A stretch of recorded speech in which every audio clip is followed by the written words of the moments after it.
જય શ્રી કૃષ્ણ. બેઠક 31 શ્રી ગંગાસાગરની બેઠકનું ચરિત્ર. કપિલાશ્રમ ખાતે કપિલાવનના ગાઢ જંગલમાં શ્રી મહાપ્રભુજીએ તેમની સુબોધિનીનો ત્રીજો ભાગ પૂર્ણ કરવામાં 6 મહિના ગાળ્યા. હિંસક પ્રાણીઓથી ભરેલા તે એકાંત સ્થળે મહાપ્રભુજી સાથે ફક્ત 5 શિષ્યો હતા. એકવાર કૃષ્ણદાસે મહાપ્રભુજી માટે મકાઈની એક અદ્ભુત વાનગી તૈયાર કરી. જેમણે તૈયારીથી ખુશ થઈને તેમને વરદાન આપ્યું. સૂર્યોદય પછી બીજી વાર શ્રી મહાપ્રભુજી સમુદ્રમાં સ્નાન કરીને શ્રી કૃષ્ણના દિવ્ય આત્માઓના ઉત્થાન માટે આદેશ આપવાના આદેશ પર ચિંતન કરવા માટે તેમના આસન પર પાછા ફર્યા. તેમણે વિચાર્યું, આત્માઓ સ્વભાવે અજ્ઞાની છે.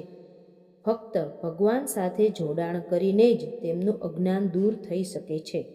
પછી તેઓ ભગવાનની કૃપા માટે લાયક બની શકે છે કે આત્મા ભક્તિ પ્રાપ્ત કરે છે. એવું કહેવાય છે કે પૂતના રાક્ષસીનું અજ્ઞાન દૂર થયા પછી ફક્ત એક દૈવી સુગંધ રહી.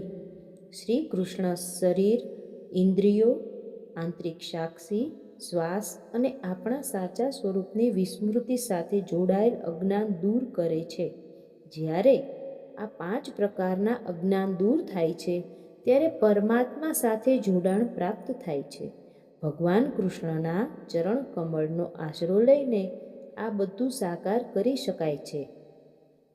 એકવાર શ્રી મહાપ્રભુજી તેમના 5 શિષ્યો સાથે દરિયાઈ પર્વતની ટોચ પર ગયા. જ્યારે તેઓ ત્યાં બેઠા હતા ત્યારે ગુરુના પગમાંથી એક દિવ્ય ગંધ આવી.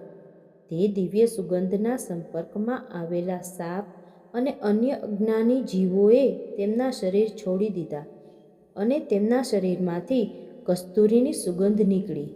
તેઓ બધા માનવ જન્મ પ્રાપ્ત કરી અને ભગવાનની વ્યક્તિગત સેવા માટે લાયક બન્યા. આ દિવ્ય મનોરંજન જોઈને તેમના શિષ્યો બધા ખૂબ જ આશ્ચર્યચકિત થઈ ગયા.